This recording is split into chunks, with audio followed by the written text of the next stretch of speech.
Welcome to Change Pace Poetry. My name is Leland Jamieson. We're going to read some poetry, and I hope you'll stay tuned for 6 or 7 minutes to hear my free offer at the conclusion of the poetry.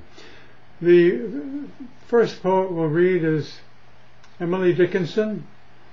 She was a mystic, a reclusive. You might call her a hermitess. She lived under her father's roof all of her life, virtually, and yet that didn't leave her without things to say, and I think you'll find her work interesting. She found the world outside her home, as we often do, a little bit crazy, and here is a poem that reflects, first of 3 poems, all in the public interest. This is poem number 435. She numbered all of her poems rather than gave them titles. Here it is. Much madness is divinest sense to a discerning eye. Much sense the starkest madness. 'Tis the majority in this, as all prevail. Assent, and you are sane. Demur, and you're straightway dangerous, and handled with a chain. The pressures of conformity are such that I'm sure we've all experienced that. This next poem reflects a double-barreled loss, the death of her father and the moving away of a man to whom she was emotionally attached, a clergyman named Charles Wadsworth, who moved across the country to California. It's poem 1732. My life closed twice before its close. It yet remains to see if immortality unveil a third event to me, so huge, so hopeless to conceive, as these that twice befell. Parting is all we know of heaven, and all we need of hell. Now, she knew, of course, she experienced, as we all do, our share of loss and suffering. Here's a poem that reflects where she found her solace, which is in writing poetry. This is poem 657. I dwell in possibility, a fairer house than prose, more numerous of windows, superior for doors, of chambers as the cedars, impregnable of eye, and for an everlasting roof the gambrels of the sky, of visitors the fairest, for occupation this, the spreading wide my narrow hands, the gather paradise. Thank you, Emily Dickinson, for some very fine work. This next poem is one of my own from this book, 21st Century Bread. It's called Scrabbling for Scarlet Oaks. A poet scrabbles in his mother tongue, lays down not words with letters scoring high, but lines of words to hear what's not yet sung, which, ringing true, will need no alibi.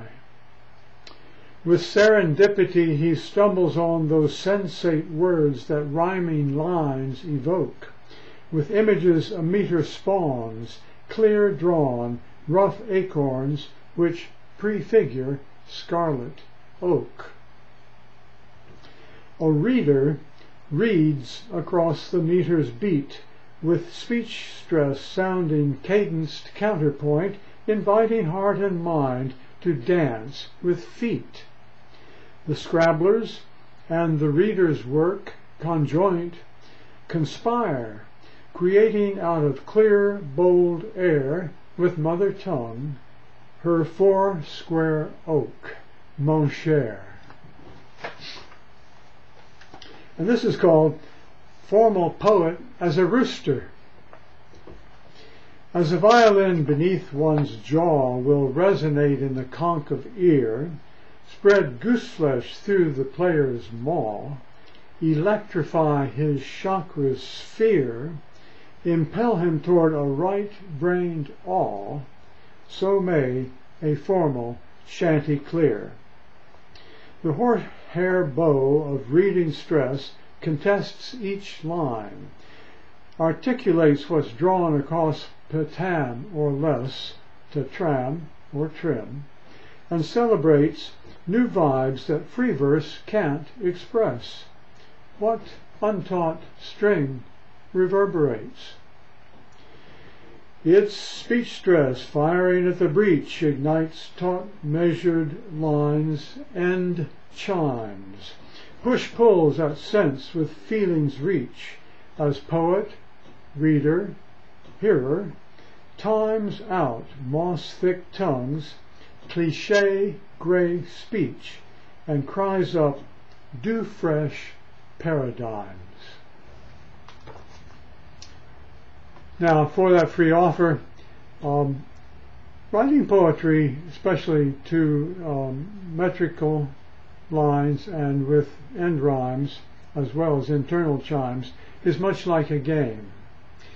You choose a line. It has an end word. You're choosing rhymes to go with that. You work with those rhymes much as you would work with the hand of cards that you were dealt, to make the most of them. If it won't work, you choose another hand. But this causes you to be more disciplined, more careful, more imaginative, more searching, and it will result in better work. The level of achievement in any artistic endeavor reflects the measure of the difficulty you've chosen for yourself. And yet, rhyming need not be difficult. Why? Because of something called the reverse principle. If you will go to my website, jamiesonspoetry.com, you rhyme it, is the next to the last page there. Check out that page. You'll find that it offers you a free tutorial or a module that you can follow step by step to learn easily to write rhyming verse. Now, I haven't time to go into much detail here, but check it out. Write a half a dozen poems using the principle, the reverse principle, and send me, out of 6 of your best work, the very best that you've produced. Email that as instructed on the website. To the best of the best I receive, I will send an offer to publish your poem on this website and also to read it on my next video. To the 3 who are the best in their submissions, I will write detailed critiques so that you may learn from your work and be encouraged to do more of it. So, let me wish you happy writing, and thank you for joining me. See you next week.